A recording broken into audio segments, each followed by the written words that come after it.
Hi, welcome to Market Minute. This is where we analyze the markets, looking for opportunities, but most importantly, protecting our downside when we think we need to. Now, this week, Bill Ackman covered his short position in the Treasury market.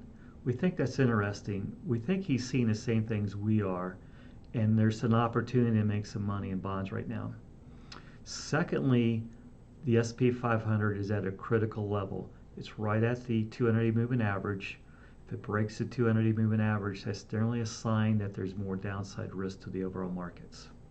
Looking for opportunities in the bond market, what stands out to us is the TLT. That's the 20-year Treasury in an ETF. So it trades like a stock.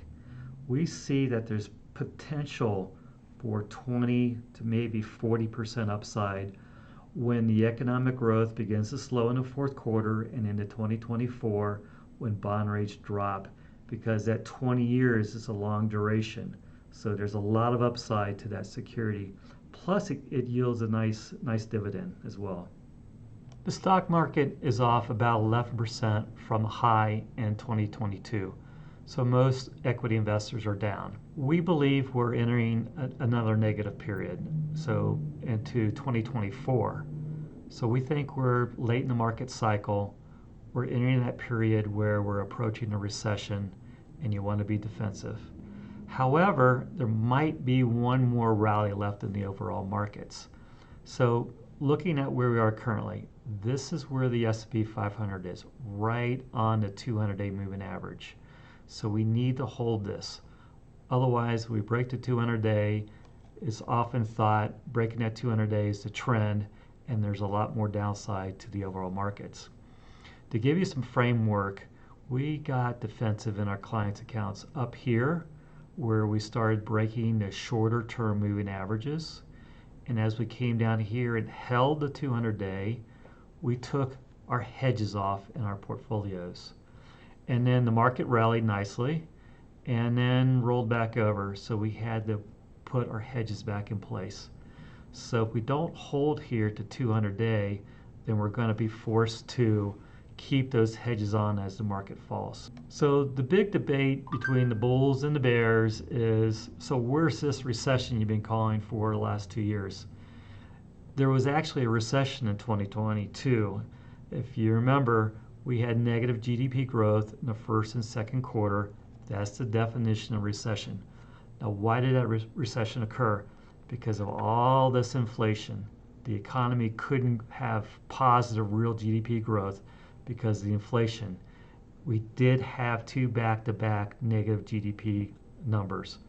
So the stock market fell 25%. We had two back-to-back negative GDP growth numbers, and we had our recession that year.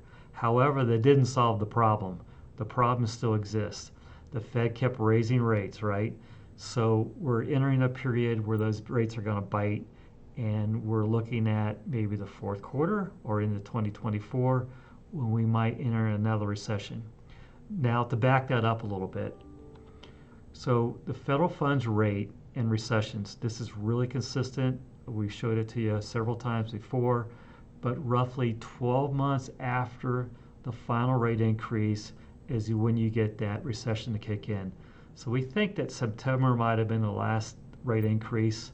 So sometime in the second half of the year next year, we might get that recession, or it could come earlier. But it's been really consistent over time. You can see here the rates went up, and it took a while before you entered that recession. Very consistent over time. Now, everybody talks about the inverted yield curve. So the inverted yield curve means the 10-year Treasury yield minus the 2-year. When that occurs, it's always followed by a recession. So where are we currently? So we had this massive inversion here. And you can see other periods, inverted and then recession, inverted and recession. But the important part of all this is that it doesn't happen necessarily when the yield curve is inverted. The recession occurs when that 10-year Treasury rallies and yield. So the 10-year Treasury goes up to where the 2-year Treasury is, and it's no longer inverted. That's where the recession starts. So you can see here the last major recession, the 10-year Treasury yield went up, so it's no longer inverted. Here it happened again. Here it happened again. So we're seeing it occur right now. So the inversion is going away as that 10-year Treasury rallies. Now we're thinking potentially maybe the 2-year Treasury comes down in yield and meets up with the 10-year at this point. So Bank of America CEO Moynihan, he made some really interesting comments. I like this guy. He's a good manager. And he peeled the onion back a little bit and said that in 2022, his customers were spending about 10% of their accounts per month. And then it slowed down in 2023, the first 2 quarters, to about 9%. And then he said in the later part of the third quarter that he saw the trend to be roughly 4% spending out of their accounts. So that's a major decline in spending, right? That's what we call velocity, so the movement of money. So that's an important, a very important factor. When velocity slows down and money at the same time, M2 is declining, that spells that the economy will probably also likely decline. So if you look at this equation, M times V, that's money times velocity, that equals GDP, and price times quantity also equals GDP. So when money declines, like it is here, money has declined in a major way from a very high level, but has declined in a major way, and velocity flattens out. So when it's growing 4% rather than growing 9 or 10, you get a contraction in the overall economy. So that's what's in front of us. Now this is a really interesting chart. It's the yield between the S&P 500, the earnings yield, and the 10-year Treasury. So typically, the 10-year Treasury and the stock market correlate very highly. So if the 10-year Treasury trades at a premium to the overall stock market earnings yield, that's really negative. So it generally has to be a pretty good sized discount on the 10-year Treasury yield. We think it's should be roughly 1.6%. And if there's not, there's a lot of risk to the overall stock market. So going back and looking at time a little bit to prove this out, you look at 1987. So you see here the blue line is the 10-year Treasury yield. It went up quite a bit, and it took one day when the market decided to correct. The market decided to take that risk out. It took one day, and the stock market fell 25%, shooting up this yield on the S&P 500 earnings yield. So it got back to a point where the earnings yield was above the 10-year Treasury. So the earnings yield is the yield of earnings divided by the price of the S&P 500. So it gives you a way of measuring the two together, the earnings yield of the S&P 500 versus the yield on the 10-year Treasury. Again, this occurred in 99, 2000, 2001. The Treasury yield got too high relative to the earnings yield on the S&P 500. Major bear market, right? So what happened through here? Well, the stock market didn't follow the Treasury market all the way down in yield. The stock market's not stupid. It can't go to zero. So, you had a nice premium here, which fueled a massive bull market.